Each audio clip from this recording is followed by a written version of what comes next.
And the other thing that I'm really big on is just executing before you even start thinking. Sometimes just do it before you even talk yourself out of it, because that's a problem.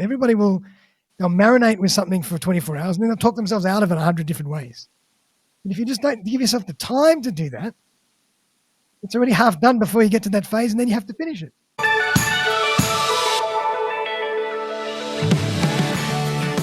Hello, and you're with Aveline Clark on the 6-Star Business Podcast, where we have conversations about what it takes to be 6-star as a 6-star leader in a 6-star business in a 6-star world. And in this episode, I sat down with Darren Saul. He is the host of the Suspended Animation podcast. He's also a social media and podcast strategist, trainer. He's a coach, he speaks, and he's a self-proclaimed student of human attention. He works with businesses to help them get the most out of their social media and podcasting strategies and implement those. But he actually does a number of other things as well. And what I love about Darren is his enthusiasm, his optimism for life, and the ways that he has kind of biohacked his own patterns to ensure that he lives an inspired life every single day. And that's what he shared with us on this conversation. It's very human, it's very real, it was a lot of fun. And the one thing about Darren is he's always smiling, and he speaks as though he is smiling as well. And that came across in the chat, and hopefully you can hear that too in his voice. So sit back and enjoy this one with Darren Saul. Hello, and here we are. It's another episode of the 6-Star Business Podcast. I am your host, Aveline Clark. I'm here with my co-host today, Endra Hoffman. How are you doing, Endra? Thanks very much. I'm awesome. How are you, Darren? Very well. Thanks for having me, guys. I really appreciate it.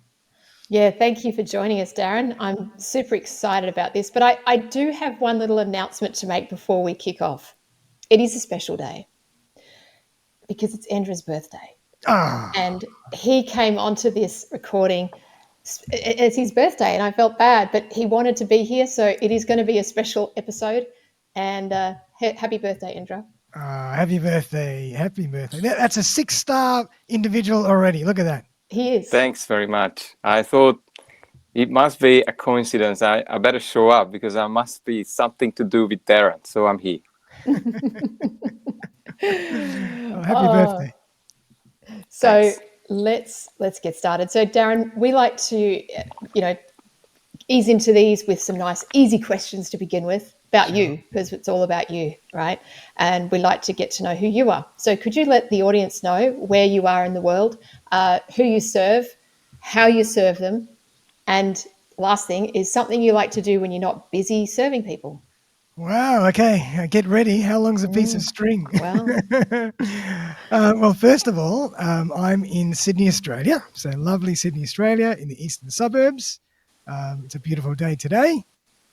And what do I do? How do I serve people? So I basically do lots of different things. I love variety. And I think the more and more I do lots of different things, the more I realize how much I love variety. So I started my career really as a corporate recruiter, and I'm still working as a corporate IT recruiter to this day. So I've been doing that for about 20 years, over 20 years now. And then in that time, during that journey, I decided I think I need a bit of a creative outlet. I need a hobby. I need to express my creative side, because I was getting a bit dull just doing corporate stuff only. And I remembered that I did a lot of photography at school. So I thought that'd be a good idea. Let's go back into photography. It's now the world of digital. There's no more analog, so I don't need a dark room. And so I decided, okay, great. So I went to JB Hi-Fi, which is a fantastic hardware, photographic and technology store. I bought some cameras, bought some lenses. I started doing some courses, and I just fell in love with photography and the creative process again. And it just really took hold of me to the point where I should have even been doing other work. And I was out on the street, wandering around, taking photographs. And I just realized that this was going to be with me forever. And fast forward a few years, I started doing a little bit of work as a photographer commercially, and both commercial events, personal events, headshots, branding. And I just started doing lots more work around that area. And then I realized I had to start learning how to market my business, my photography business. And I always draw from the sales and marketing that I've lived through the recruitment industry. So I've always been reasonably good at sales and marketing, but it was a bit of a different nuance. And I thought, what am I going to do now? How am I going to build this photography business? And a friend of mine put me on to Gary Vee, actually, who I think we mentioned a little while back. And I just started reading some of his content and I thought, wow, this guy has just hit the nail on the head. He's so spot on. Digital marketing and social media is the way to go moving forward, and podcasting. And then I thought, you know what, I'm going to dive in as I do. And I started doing a lot of work around social media, podcasting, content media in general, anything that I could think of, which kind of also, embraced the creative side as well, because I kind of put it all together under that creative expression. And I can obviously use what I've learned in the photographic industry for imagery and things like that. And even helps me with sound, just understanding the digital landscape. And so I've been working to do a lot of work in the podcasting space in particular, while I photograph and while I recruit. So I'm wearing many, many hats.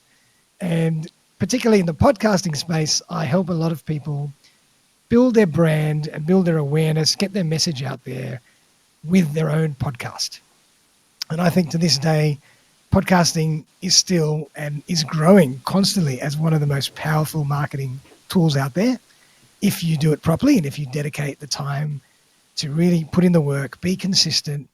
It's not a short-term game, it's a long-term game, but it's an incredible marketing strategy for so many reasons. I could rattle off 10 benefits, but I help people and individuals, solopreneurs, small businesses do things around the podcasting space. And, I just love the variety of it all. And, some days I'm recruiting, some days I'm podcasting, some days I'm photographing, sometimes I'm doing a bit of both, or all three.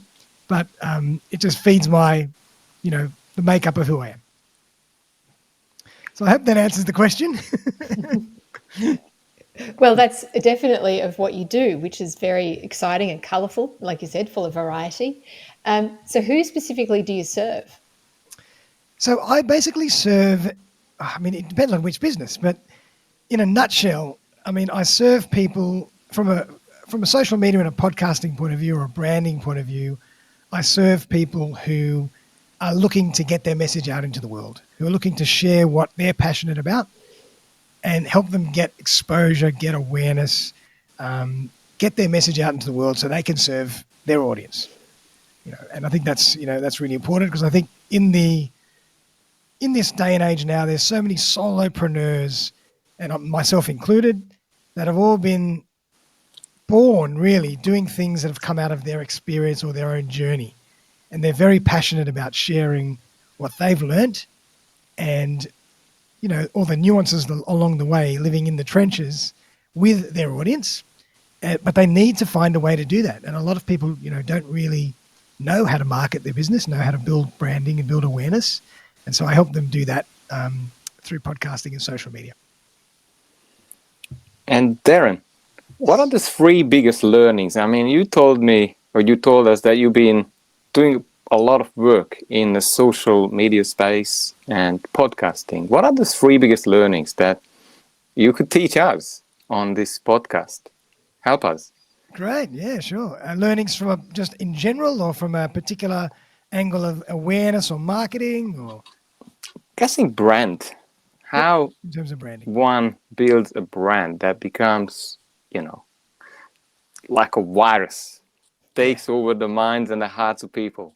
Because we are the 6-star business podcast, and we would love to be recognized and known around the world, and maybe my brand and Ev's brand separately as well.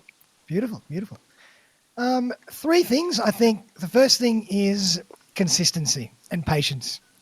A lot of people, when they want to build brand and they want to get their message out there, sometimes fall short because they just don't give it enough time, and they don't realize how much time and energy and hard work it takes to really allow a brand and a community to build. So the first thing is being patient and really being consistent, and it's a long game. Like anything, it's a long game. The second thing I think is just being yourself, doing things the way you want to do it. Don't copy anybody else's style. However you want to do it, whatever resonates with you is going to resonate with your audience because it's real, and you're going to shine through, and people are going to connect with that person. And the third thing, I think, is that it is a strategy. You have to really dedicate thought and preparation into what you're doing, how you're doing it. You have to have a relationship with marketing and a relationship with human nature, human behavior, psychology, to understand what is going to work with your audience or any audience. And, it's an evolution. Your content and your strategy changes over time. But you have to think of it as a very strategic system. It's not just, let's get up in the morning, throw a couple of things on Facebook and Instagram, and that's my marketing done for the day. You've really got to think about what you're doing and have a very strong system that kind of ties into consistency as well. You've got to do it every single day. You got to be consistent, even in your colors and your fonts and your sounds and the way you show up, so people can understand straight away, okay, that's Andre, that's Av, it's this color, it's that logo. I've seen it 100 times. I always think of the Coca-Cola sign. Like, growing up in Sydney, the Coca-Cola sign was everywhere, and it's still in one of the biggest positions in King's Cross, above there when you drive up from the city. And it doesn't say anything. It just says Coca-Cola half the time. But that red sign and that writing is so recognizable, and it's been so driven into your subconscious that's branding at its best. And I think that's, I kind of take from that, I draw from that a lot. But you have to show up in that way. Obviously, it's more sophisticated nowadays, but you have to remember that and keep showing up like Coca-Cola does to really drum that brand into the psyche of your audience. I love that. Darren, I just want to take you back. Before we get going down a rabbit hole, what do you like doing when you're not busy doing all that stuff? Okay. Oh, wow. So what I love doing, I love movies. I love watching, mini-series, movies, TV series, whatever. I love film because it's another escape. It's just like another way to dive into the world and learn. I love listening to podcasts and listening to audiobooks. I'm always constantly listening to podcasts and audiobooks. I love spending time with family and friends. I like eating, so I do a bit of cooking, do a bit of exercise. And I think that's about all I got time. After, that's all I got left. So all those things, depending on, what I need to do when. And Darren, are you drinking Coca-Cola? I don't drink Coca-Cola. They couldn't get me either. I drink red wine. Red wine is my poison, but not Coca-Cola. I don't drink fizzy drinks much at all. Sparkling mineral water, that's all. It's funny. For those who aren't watching the video of this and you're just listening to the audio, Darren has this permanent smile on his face. You can probably hear it in his voice. So as you're talking, Darren, you've got this smile on your face. You're happy. You're genuinely happy. And I know that you genuinely love what you're doing because as you're talking about it, you're just oozing this excitement. Can you talk to me about that, please, and where that comes from? Yeah, absolutely. Look, I think I've always been this way. Like people always say, I'm kind of famous for always smiling. Doesn't matter what's happening, I'm always smiling. And that's just kind of my way of dealing with, being in the world. I like to show up in a very positive way. If I'm not feeling great or whatever, there's no use me bringing that to the world. So I just put a smile on. But right now I'm in the moment and I'm enjoying the podcast. I'm enjoying the conversation. So I'm very happy sharing, everything that I've learned over the years with two lovely people. And I'm just enjoying the process. And I think the other thing that feeds into that is that I don't take anything too seriously. Not to say that this podcast is not serious, but I don't kind of take myself too seriously, really, doing anything. someone invites me on a podcast, say, fantastic, what a lovely opportunity. I'll give it my absolute best shot, but I'm just going to be myself. I'm going to have fun and let whoever, let it sit or let it resonate with whoever in any way. I'm not too worried about it. So I don't take myself too seriously. I don't get too stressed about things like that. So I just have some fun. Darren, how do you see, you must be seeing a lot of people, and I think there's an epidemic out there where people are comparing themselves, and they are maybe not starting their podcasts because they want it perfect. What would be your way to help them to get out there and share their message? How do you do it? Yeah, I think that's a really good point. And, I want to pay homage to my guru, Gary Vee, who always puts out content along these lines because it's one of his, something that he's really recognized as a huge stumbling block in terms of the human condition right now, expressed through social media. So this is really a lot of what he talks about and what he says, but I see it as well. And I basically see that a lot of people just procrastinate and hold themselves back from doing anything because they think it has to be perfect. They're not ready yet. They don't have all the technology. They don't have the skills. And I just see people constantly saying, I'm about to start something, or I'm going to start something, or I'm trying to start something. And 6 months, 1 year down the track, they're still starting it. It hasn't been started yet. And I see this all the time, and it manifests in so many ways. And I think that it's just so important to just start. Just, what is it? The journey of 1,000 miles starts with one step. Just start. And, if I go back to 3-4 years ago when I first started podcasting, if I listen to my first episode, it was horrible. It was horrendous.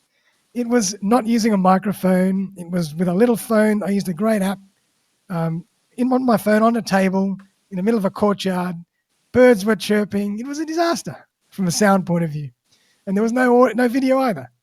But it's an evolution, and you have fun in that process, and you go back and your audience can go back to step one and say, wow, look how that's evolved, and they can go along the journey with you. So I think, people really have to stop being such perfectionists, and it's a long game. It's a constant evolution, and you'll never be perfect. As soon as you think you're perfect, another app will come along, another bit of technology will come along, another digital terminology will come along that you'll have to learn. It never ends.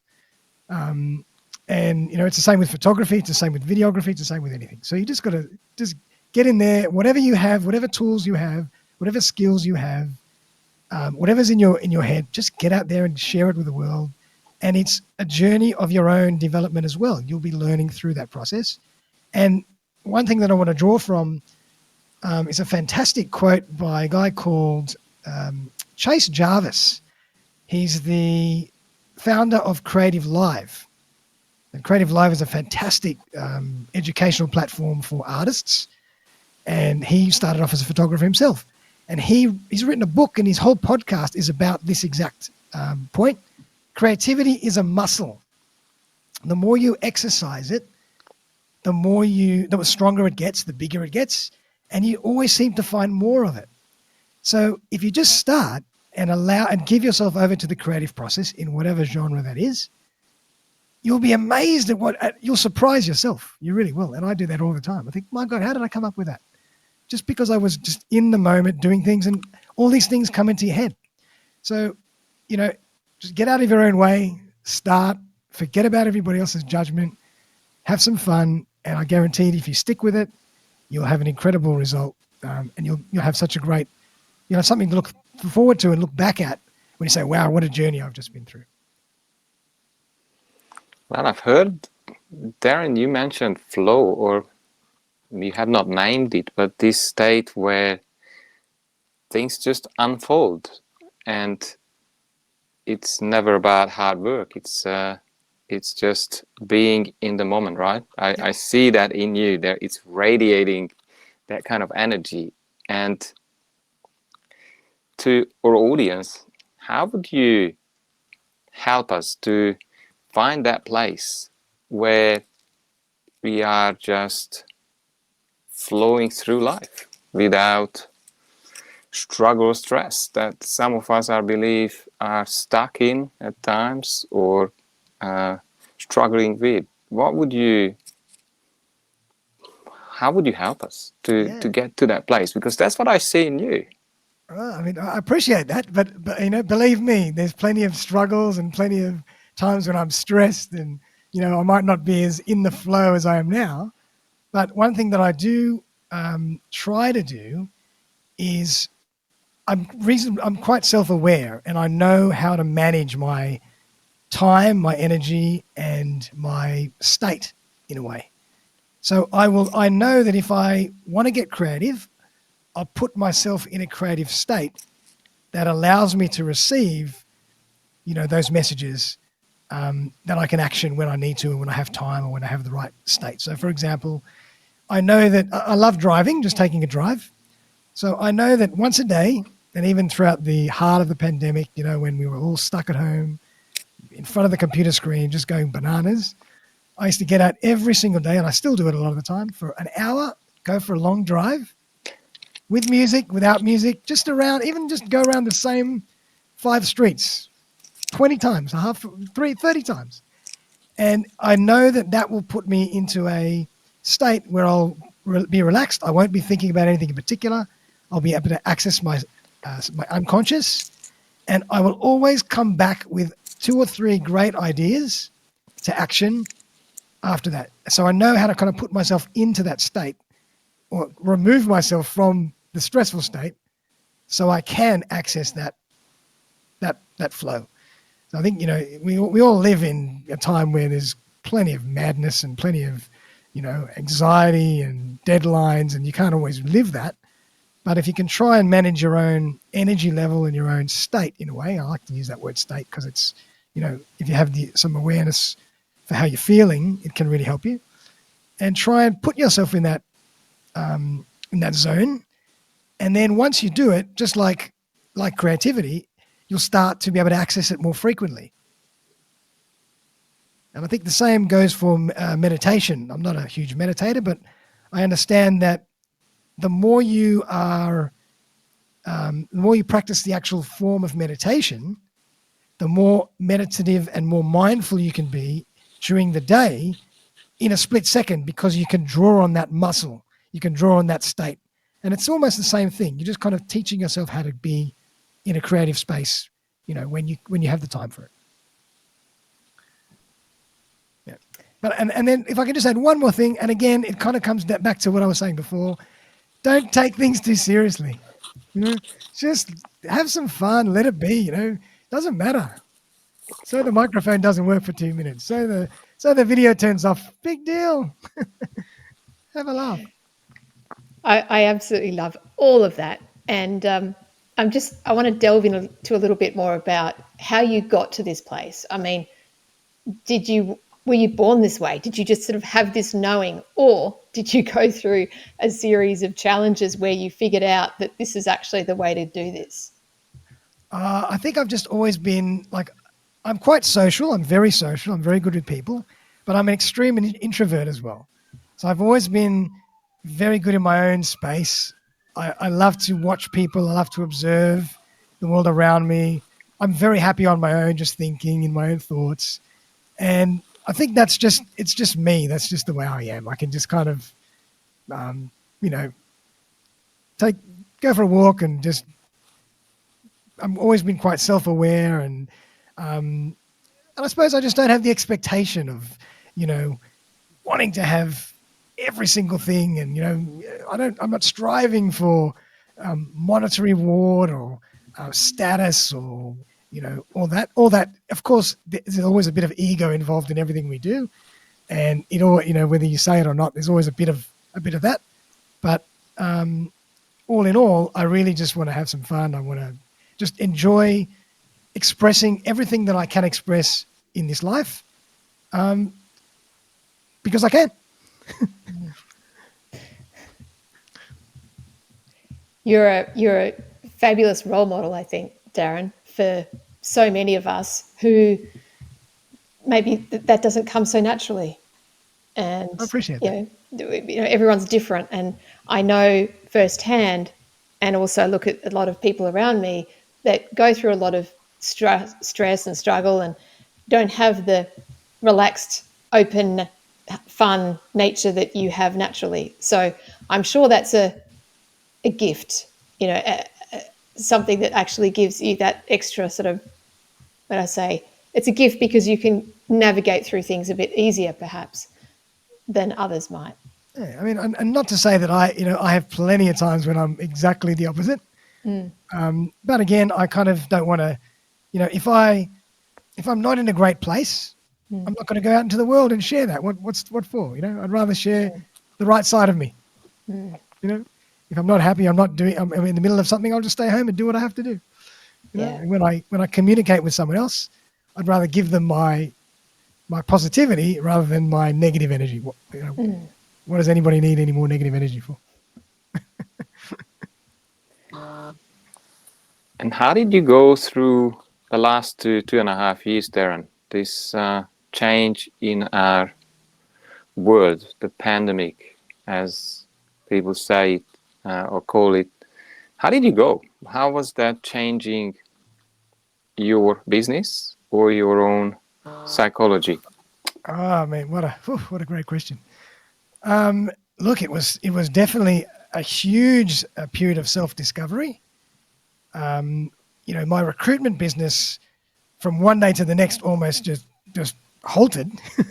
When we first found out in March, I think 2020, that things were so severe, recruitment just absolutely stopped. And we thought, oh my Lord, what's we going to do here? I was doing a bit of photography work. That stopped because I couldn't get out and photograph events because I did a lot of event work. Can't get in front of people. So actually what I did was a few things, really. I thought to myself, okay, all these things I can't do, what can I do? And so I decided to really double down on my podcast because I could use the technology, I could use the video and the audio, do everything from home. And I doubled down on all the episodes of my podcast. And I was recording 2 or 3 a week, sometimes a couple a day, because I had nothing, not as much else to do. So I thought, all right, I might as well just build this into something and express myself. And at the same time, obviously, not to neglect whatever I had to do, but there was only so much you could do until the industry or the industries kind of had some more confidence. And at the same time, always thinking, always pivoting in a way, always thinking about what can we do better? What can we change? How has this changed the way we do things for the better in the future? And trying to draw and, constantly evolving. I suppose that's that's something that I'm always been passionate about is evolving, is evolution. And I, if there's something that I need to do, I'll find a way. I'll study. I'll practice. I'll talk to people. And so, from a practical point of view, I doubled down on my podcast because that was all I could really do. But from a self-evolution point of view, I just was constantly reflecting and constantly thinking about, all right, how are things going to change? What can we do? How can I change my business models, the way that I was doing things, my systems, to get ready for when things do bounce back, and even just to embrace the new way of working because it was very different. Yeah, and that remnant is still with us today. Like we're working in a totally different way in the corporate world for sure, and in the non-corporate world as well. What I've picked up so far, well, lots of things obviously, is a couple of things that you're particularly naturally good at, and I want to know, how does creativity link to innovation and evolution? Because you've talked about how you naturally do both, and I'm wondering, are they interdependent? Are they one reliant on the other? Yeah, I love it.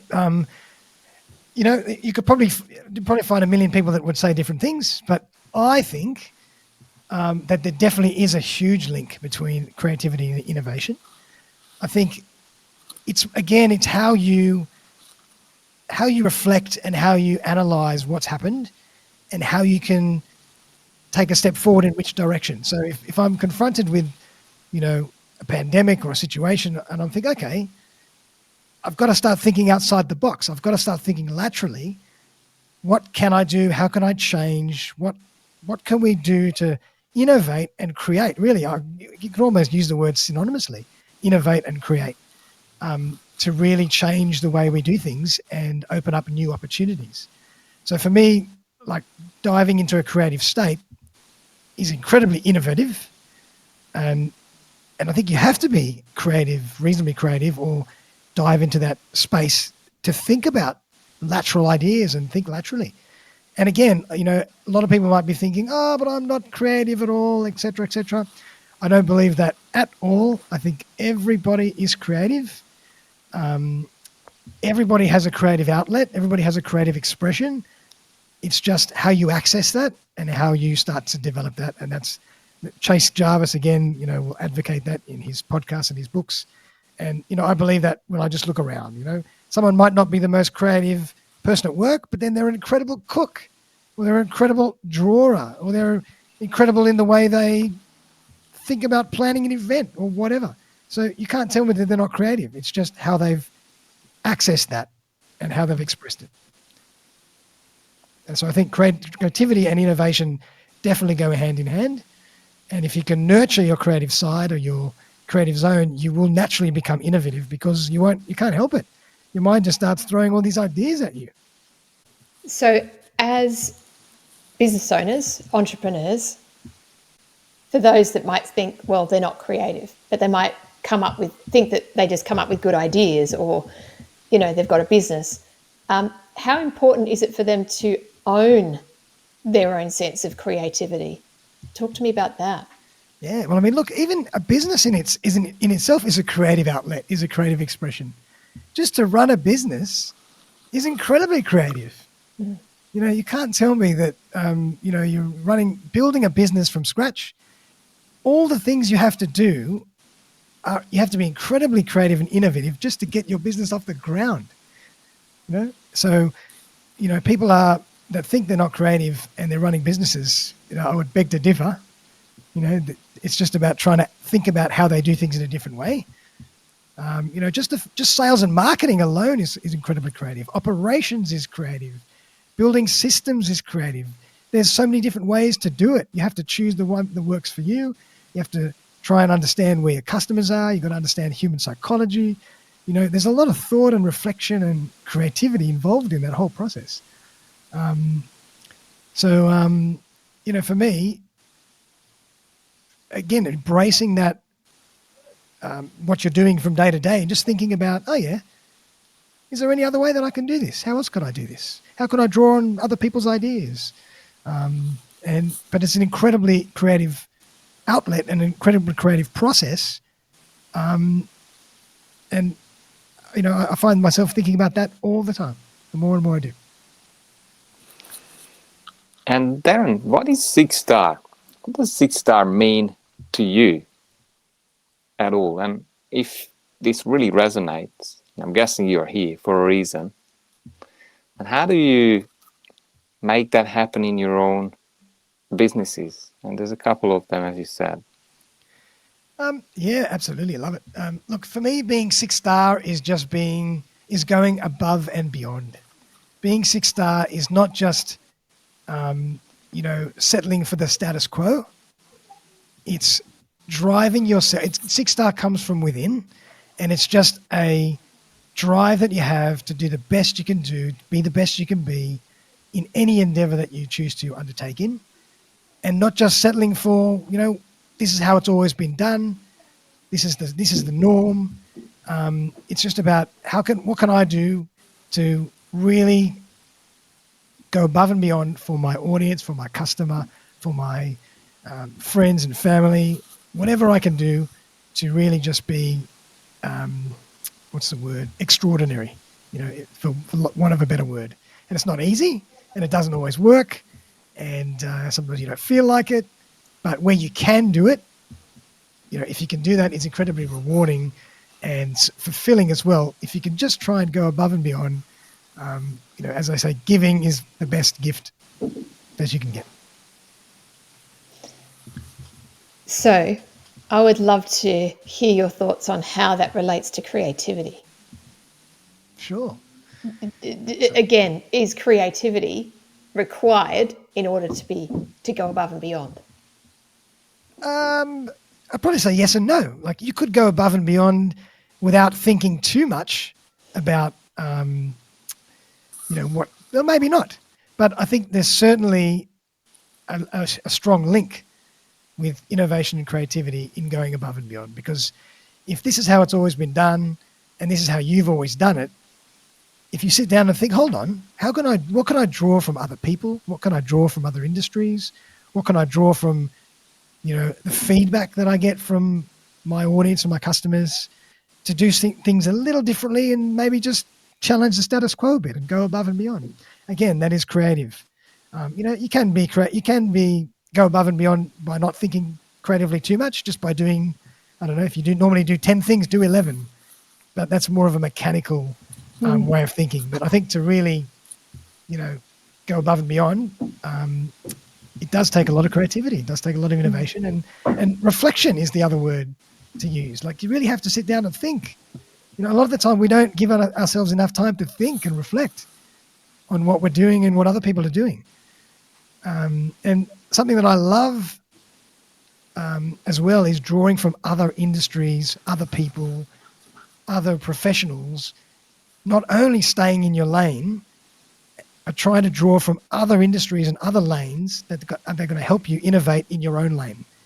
Because if everybody's doing the same thing, everything just looks the same. But if I say, okay, I just go to a great coffee shop or I go to a great restaurant and look how they're doing that. How can I apply that to what I do in photography or in recruitment? Maybe I can, maybe I can't. But if I can think that way, I guarantee you're going to find something that you can say, tweak. Oh, that's interesting. Nobody does that. Nobody does that. And that's already going above and beyond. Just because you're trying to access you're allowing yourself to think laterally and access other points of view and other industries and other ways of doing things. You're not just going through life tunnel vision, staying in your lane, and only doing things the way that they've done, by the industry norm. So I love drawing from other things, and you just never know what you're going to get. And have you got a specific way to reflect, or a ritual, or a habit that you hang on to or schedule so you are always out to get creative? Yeah, absolutely. So I mean, something that's really been really interesting in the last 3 years is I was always a night person. I would always go to bed very late, watch TV very late, sleep in. And in the last 3 years, I don't know whether it was because of the pandemic and the extra activities we needed to do just to keep everything running, or it was just the way I just evolved that way. But I started getting up much earlier. So I get up at 5 a.m. on average. And my first 2-3 hours, I really feel like I'm controlling them rather than the rest of the day is controlling me. And those first 3 hours are so reflective and so creative and refreshing, and it's my time, it's me time. And even though I'm doing certain things, I might be listening to podcasts, I might have some time to, do some other things, do some exercise, whatever. But that's just one example of a ritual that I've put in place to help me get ahead of the day and find some time to reflect and get creative.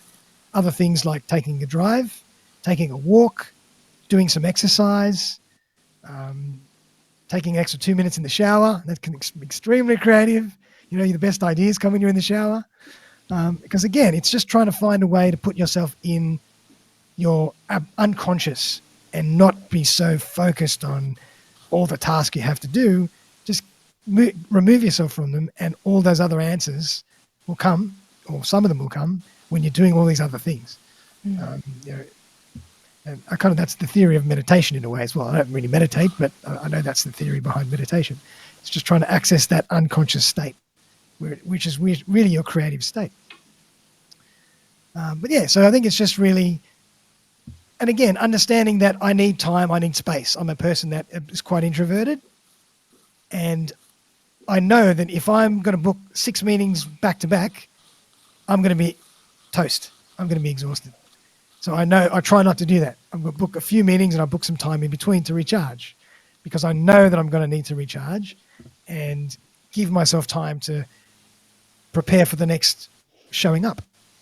And that allows me time to reflect again. And the other thing is, I suppose, is also reflecting on everything that I've just done. So I'll even go and reflect on how I've performed on this podcast. Now, what did I do? What didn't I do? What could I have done better?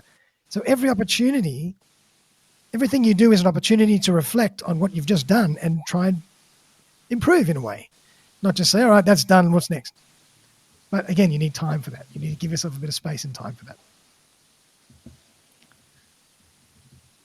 That is so encouraging and I guess inspirational in a way. I've heard different people talk about different aspects of things over the years and recommend these things. And yet I don't know that I've heard someone say they actually do that, as in take the time to reflect after a meeting or after a podcast and give themselves that space to do that. Yeah. It sounds to me like you are doing it, living and breathing it. Not always, but I try. I mean, sometimes you have meetings, life, there's certain things that you have to do and you don't have time. But if you can try and build that into your habit system, it's an amazing thing, because, without analysis of what you've just done, how are you ever going to grow? Otherwise you're just going through life blindly doing things without even understanding what you've just done and how you could do it better. So I think I'm a big advocate of just analyzing, even if it's for 30 seconds. Oh yeah, that was that. Okay, cool. Maybe next time I'll do that. Great. So I think that's something that, it's always useful to do. That's amazing, Darren. And I'm thinking for podcasting, what's the next level? Have you seen yourself in the future? Where are you taking this? Or what is a certain outcome that you are looking for with your own podcast? You know what? Funny, I don't really think about it. Funny enough. I kind of I just love podcasting. I love talking to people. I love the process. And I kind of will just let the universe bring whatever it brings, If I stay I'm nearly up to my 200th episode. If I do another 100 or 200 in exactly the same way, great. If I change something midstream or I get an idea, great. The industry might change. Maybe I'll jump on something else. Who knows? But I kind of I just do it because I enjoy it, and I wouldn't continue to do what I do if I didn't enjoy it, because it does take a lot of work. There's a lot of production, there's promotion, there's preparation. Oh my God, there's a lot of work. And the more platforms that are out there, the more competition there is, the more technology there is to deal with. It's the learning curve, just the learning curve to stay ahead of, or to not even stay ahead, but just understand what the hell you're meant to be doing from a technical point of view is enormous. And if I didn't enjoy it, then I wouldn't do it. So I just do it for the love of it. And, I hope that my guests enjoy it and my audience enjoys it, however many there are. And, who knows where it'll go. I love that. Don't take things too seriously, hey? Yep. It'd be nice to be the next Joe Rogan and, earn $20 million or $5, whatever it was, but somehow I don't think that's going to happen. Darren, let's talk purpose. Sure. You seem to me to be a purposeful person in general. Yeah? Would I be right in saying that? Yep, I agree. Like purpose, or even I would say, I would use a word, reason. Like I don't do things without a reason. And again, it kind of contradicts what I just said in a way. But I don't know what my purpose for my podcasting is, but I know that I enjoy it. So that's reason enough for me. Just the fact that I enjoy it and, I like the process, that's good enough for me. So I don't do things without, enjoying it or wanting to do it. or having some kind of some kind of reward for it. What does purpose in business, let's not talk about your podcast then, because it sounds like that's more of the love of it, as well as, you know, giving others inspiration through the conversations. But talk to me about purpose in business and how important that is to you.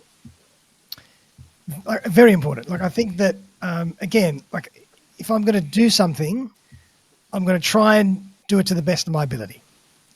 That's kind of my philosophy. If I'm not going to really do something well, I'll probably stop doing it.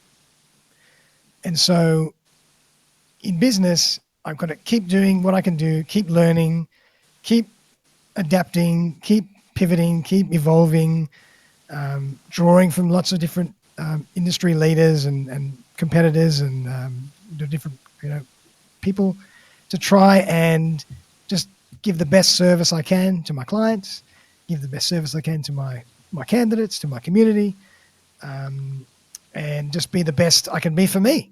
You know, I might not be the biggest biller, or I might not be the most famous recruiter, but I just want to say that I've given it a good crack, and, you know, that's been my own journey, and that's my reason for kind of just doing it the best I can, and not settling for good enough. In a way. Yeah. And by the sounds of it, also not putting unrealistic expectations on yourself or trying to be like somebody else. Yep. Correct. Yep. I think that's a really important point. And, you know, again, I'm going to quote Gary Vee again, because he's just master of all this content. But, you know, he always talks about happiness and success with a different definition. And I think it's so important. You know, in this day and age, we're all chasing. A lot of the time we chase the wrong metrics. We chase the wrong indicators. We are driven by our ego and our status and how people might respond to us from that point of view, and how we compare ourselves to others. And I know Evelyn and I have just spoken about this, or she's spoken about this in a podcast we did together. And I think it's just so important to just be on your own journey. Run your own race, be on your own pitch, and don't worry about what everybody else is doing, or how much money they're making, or how many cars they're driving, or how many houses they have, or whatever. So I think it's just so important to do things for you, and just to be able to get up in the morning and say, okay, I'm happy. I'm going to do what I have to do because I enjoy it, and I'm going to strive to be the best I can be in what I'm doing, and that's good enough for me. And I think it's just so important. And if the last few years have taught us anything, it's that. Is there anything to add, Darren? If I asked you, what is your legacy? What are you leaving behind? If one day, it might be really deep, but I really would love to hear that from you. What is your message? What are you leaving for us one day? Yeah, I love that. And, you know, not to be cheesy, but it kind of fits in beautifully with the title of your podcast. You know, I'd love to be able to just inspire people, and for people to say, wow, Darren was a great bloke. He was a 6-star guy. He went above and beyond, and he did the best he could wherever he was and for whoever he was with.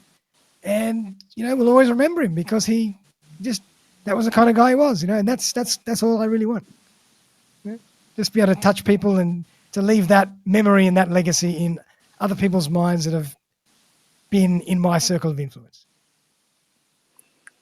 And have you ever reflected on the fact that you are building, I think it's almost metaverse now, right? Like, even if I drop that tomorrow, then the videos, the podcasts that are out there, they would start their own life. Yeah, so we are almost eternal now in this cyberspace. Yeah, I agree. And it's a great thing, you know, that you have all this content that's documented forever. And it's a piece of you that your family and friends can always access when they need to. And again, and if they try and show your real self, your authentic self, they can always access that authenticity from you as well, from that content. So another reason to be authentic in a way. But I agree with you. I mean, it can get very metaphysical, very spiritual, very philosophical, but I agree, yeah. Darren, what do you think is, one of the most important things a business owner could do to overcome fear? And I asked that particular question because it relates to it's the kryptonite to creativity, right? Yes, so true. Really keen to hear your thoughts on that. It is. I really believe that. I agree with that. It is the kryptonite to creativity. It's like the other side of the coin. And I think we all have fear. We're all fearful of different things. So I think first thing is, if you know that you're fearful about something, go through the process, express it, and then get straight back on the horse and do it anyway. Just let it out, be fearful, but then get straight back to it and say, right, we're going. Not easy said than done. Not everybody can do that. And I think maybe a good philosophy or a good strategy might be baby steps. If you don't want to bite the whole elephant at one time, just take small bites. Just baby steps, one step at a time, and kind of, what's the word? Desensitize yourself one bit at a time to being fearful in that situation. And then over time, you'll realize, wow, that wasn't so bad at all. Like when I first started doing a lot of content, I used to be thinking, oh my God, what am I going to say? And how am I going to prepare? And I would have been scared shitless, if I can use that phrase, to do an interview like this. And now I just enjoy it. I enjoy the process. And again, it's just come from practice. When I first started, I was nowhere near as as relaxed. And it's just comes from practice and just trying to push through it.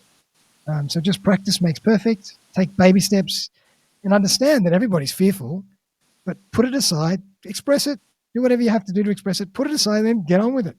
And the other thing that I'm really big on is just executing before you even start thinking sometimes. Just do it before you even talk yourself out of it. Because that's a problem. They'll marinate with something for 24 hours and then they'll talk themselves out of it 100 different ways. But if you just don't give yourself the time to do that, it's already half done before you get to that phase and then you have to finish it. So I'm very impulsive in that way. And, I think it's a great strategy because you don't give yourself time. Like, a lot of people will go to a conference or a seminar, they'll spend big money, they'll come back with a whole bucket load of information and notes and things they took, and they won't implement anything. Because for whatever reason, their mind took over and thought, they were all pumped and excited in the event. And then life got in the way. They let it marinate for an hour or two and they say, that's too hard. That's not going to work for me. That's not going to work for my business. I'm too different. I'm too scared. I'm too this. I'm too that. So my view is always grab everything, start everything straight away. Not everything, but as much as you can. It's feasible. And then the things that aren't feasible will drop off anyway. And you'll be left with a couple of things that you want to continue. But if you never started straight away, you might have talked yourself out of them in the first place. So, being impulsive or a little bit of impulsiveness is actually a good thing in that respect. Love it. We're at the top of the hour and you've given us so much to think about, Darren, and reflect on. And I don't know about you, but I'll be reflecting on this after we say goodbye. Is there any last kind of tidbit or golden nugget that you'd like to leave our audience? Yeah, look, really, I would just say, in the vein of what we're talking about, everybody out there, you all have incredible gifts. We all have incredible gifts to express. We all have hidden gems, and we just have to find a way to get past the fear and just let them out and do whatever you have to do to get out there and just start whatever it is you want to do. It doesn't have to be You don't have to rely on it monetarily initially. You can start it as a hobby. You can start it as just a passion project. Nobody even has to see it but yourself. But do yourself a favor of starting it, whatever it is you want to do for you. And later on, you can bring it out to the world if you want to. But, there's too many people just thinking about things they would like to do and always thinking about regretting things that they haven't started and haven't done. And then it's just a waste. Start, have some fun, and worry about everything. It'll be its own journey. It'll be its own evolution. And you might even have fun and you might enjoy it. Absolutely. Andrew, have you got any last thoughts, comments or questions for Darren? Well, Darren, you've given me my birthday present to really enjoy your the way you think and how you approach everyday life. And thank you very much. It was a wonderful experience with you. Thank you, guys. And also, if I can just add, I don't want to come across as if I'm the guru or if I'm, I've got all the answers, but this is just my thoughts, my philosophies in my little microcosm of a world, and things that I like to do and things that work for me that I think people can possibly draw upon. Some of them will resonate more with others, but if it helps anybody, great. That's perfect, and that's exactly why you're here. It's not a place for gurus; it's a place for sharing and learning from each other. So I really appreciate you being so open and authentic and sharing with us so many amazing things in this last hour. So thank you, Darren. Wow, thank you. The hour's just flown. It has. My God. Can you Incredible. believe it? Love it. It's been a joy. Much gratitude to you, and I know that your legacy will be fulfilled one day. And to me, you are a 6-star person. So I appreciate that. Thank you very, very much. You guys as well. I thoroughly enjoyed it. Happy birthday again, Andre. Thanks. And thanks for having me, guys. Really appreciate it. thank you.